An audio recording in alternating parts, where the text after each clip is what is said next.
जय श्री श्याम। आप सभी का मेरे YouTube चैनल पर स्वागत है। आज की वीडियो में हम जानेंगे कि विजय एकादशी की पूजा कैसे की जाती है। फागुन मास के कृष्ण पक्ष में आने वाली एकादशी को विजय एकादशी कहा जाता है।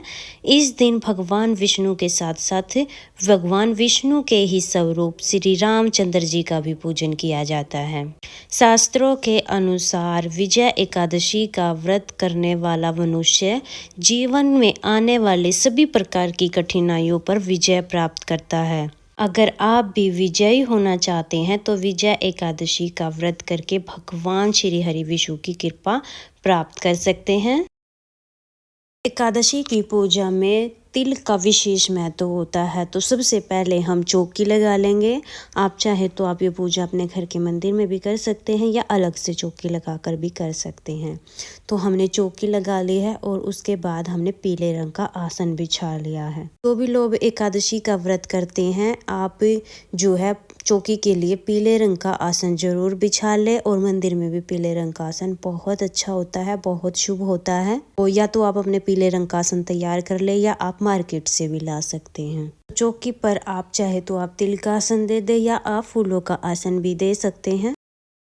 चावल का उपयोग पूजा में नहीं किया जाता है तो हम फूलों का आसन देंगे। उसके बाद हमें कलश लेना है। तो आप चाहे तो आप तांबे का, मिट्टी का या फिर पीतल का कलश ले सकते हैं। तो अगर तांबे पीतल का आप कलश ले रहे हैं या मिट्टी का कलश ले रहे हैं तो आपको नया कलश लेना है, क्योंकि उसको फिर बाद में दान करना होता है। कलश लेने के बाद हम इस पर स्वास्तिक बना लेंगे।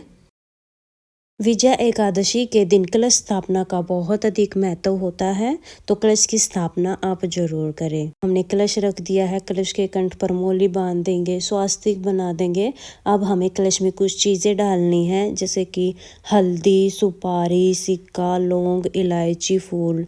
तो ये चीज़ें हम डाल लेंगे। अगर हल्दी आपके पास गांठ वाली है तो वो ले सकते हैं, नहीं तो आप हल्दी पाउडर भी ले सकते हैं। इसके बाद आम के पत्ते ले लेंगे, 5, 7, 9 कितने भी पत्ते आप ले सकते हैं। आप चाहे तो आप आम के पत्ते ले सकते हैं, मिल जाते हैं। तो नहीं तो आप जो है अशोका के पत्ते भी ले सकते हैं। वो पत्तों पर हम सबसे पहले तिलक कर लेंगे। तो पहले हम चंदन से, रोली से तिलक कर लेंगे, फिर हम इनको कलश में सजाएंगे। हमने एक पात्र ले लिया है ढकने के लिए और उसके ऊपर हमें सप्त अनाज भरने हैं। अगर आपके पास सप्त अनाज है तो सप्त अनाज भर लीजिए। सप्त अनाज नहीं है तो आप जौ ले सकते हैं, मैंने जौ लिए हैं। सप्त धान में 7 तरह का अनाज लिया जाता है। इसमें हमें धान यानी चावल बिल्कुल भी नहीं लेने हैं। एकादशी के व्रत में चावल का उपयोग बिल्कुल नहीं किया जाता है। इसके बाद फ्रेंड्स, आपके पास विष्णु भगवान की फोटो है या मूर्ति है, उनको आप इन पर विराजमान कर ले।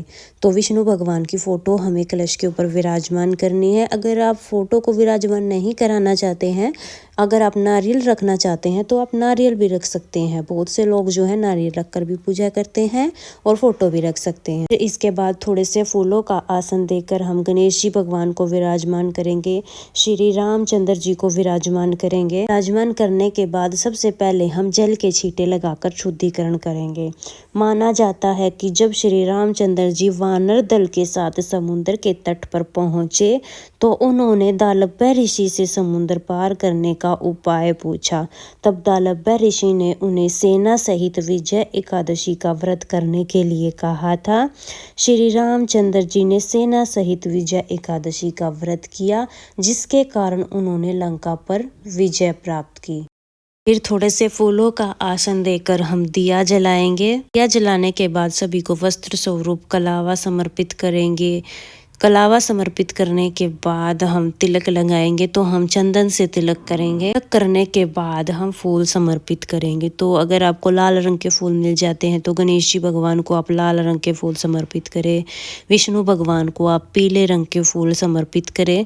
फूल नहीं मिलते हैं तो कोई बात नहीं, आप बगैर फूल की भी पूजा कर सकते हैं। भगवान श्री रामचंद्र जी ने जब विजय एकादशी का व्रत किया तब कलश की स्थापना की थी।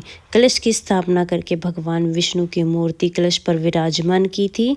इसलिए जब विजया एकादशी का व्रत किया जाता है तब कलश की स्थापना जरूर की जाती है। इसके बाद हम भगवान विष्णु को तुलसी जरूर समर्पित करेंगे, फिर हम भोग समर्पित करेंगे। भोग में आप कोई भी ऋतु फल ले सकते हैं, मेवा ले सकते हैं। एकादशी की पूजा में फलाहार का ही भोग समर्पित किया जाता है, अनाज का भोग नहीं लगाया जाता है।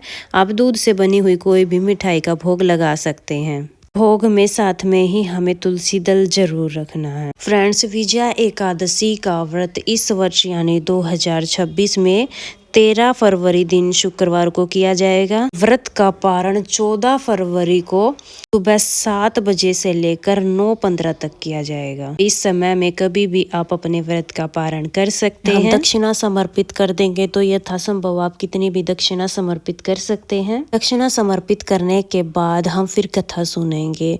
तो 1 लोटा जल ले लेंगे हम कथा सुनने के लिए, और अपने हाथ में थोड़े से तिल के दाने और 1 फूल लेकर हम विजया एकादशी की व्रत कथा सुनेंगे। तो विजया एकादशी की व्रत कथा आप चाहे तो आप बुक से भी पढ़ सकते हैं, नहीं तो आपको मेरे चैनल पर विजया एकादशी की व्रत कथा की वीडियो अलग से मिल जाएगी। आप उनमें से जो है कथा सुन सकते हैं। कथा सुनने के बाद हमने हाथ में जो तिल और फूल लिए हैं वो हम विष्णु भगवान को समर्पित कर देंगे। थोड़े से तिल हम जल के लोटे में डाल देंगे। इस तरह से हमें कथा सुननी है।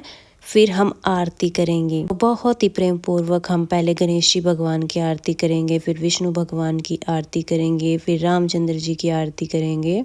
आरती करने के बाद पूजा में रही कमियों के लिए क्षमा याचना करेंगे और अपनी मनोकामनाओं पूर्ण करने के लिए भगवान श्री हरि विष्णु से प्रार्थना करेंगे। इस तरह से हमारी पूजा पूर्ण हो जाएगी। पूजा के बाद जो जल का लोटा है वो सूर्य देवता को अर्घ दे देंगे, और जो भी भोग प्रसाद हमने चढ़ाया है वो हम परिवार में प्रसाद रूप में बांट देंगे। फ्रेंड्स, एकादशी से अगले दिन ये कलश उठाया जाता है और कलश का दान कर दिया जाता है। मूर्ति रख दीजिएगा, नारियल है तो आप दान कर दीजिएगा। साथ में आपने जो भी अनाज लिया है, दक्षिणा ली है, इनको भी हम साथ में ही दान कर देंगे। फ्रेंड्स, अगर आप कलश दान नहीं कर सकते हैं तो आपने जो भी अनाज लिया है उसमें थोड़ा सा अनाज और मिला के और साथ में ही दक्षिणा हम किसी भी ब्राह्मण को दान कर देते हैं। इस कलश को दान करने के बाद ही व्रत का पारण किया जाता है। फ्रेंड्स, शाम के समय भी आप जो है चौकी पर दिया जलाइएगा, भोग प्रसाद चढ़ाइएगा, आरती करिएगा। फिर अगले दिन शुभ समय में हमें जो है व्रत का पारण करना होता है। सुबह भी पूजा करनी होती है और फिर सीधा निकालने के बाद हमें व्रत का पारण करना होता है। तो इस तरह से जो है एकादशी का व्रत किया जाता है। फ्रेंड्स, कहा जाता है कि विधिवत विजय एकादशी का व्रत किया जाए तो जीवन के किसी भी क्षेत्र में विजय प्राप्त की जा सकती है। जैसे श्री रामचंद्र जी ने लंका पर विजय प्राप्त की, वैसे ही आप भी अपने जीवन की सभी कठिनाइयों पर विजय प्राप्त कर सकते हैं। तो आई होप आप लोगों को ये जानकारी अच्छी लगी होगी। आपको ये वीडियो कैसी लगी, पूजा विधि कैसी लगी, कमेंट करके जरूर बताना। वीडियो पसंद आई हो तो वीडियो को लाइक कर देना और मेरे चैनल को सब्सक्राइब कर लेना। मिलेंगे किसी और नए वीडियो में, तब तक के लिए जय हरि विष्णु, राधे राधे।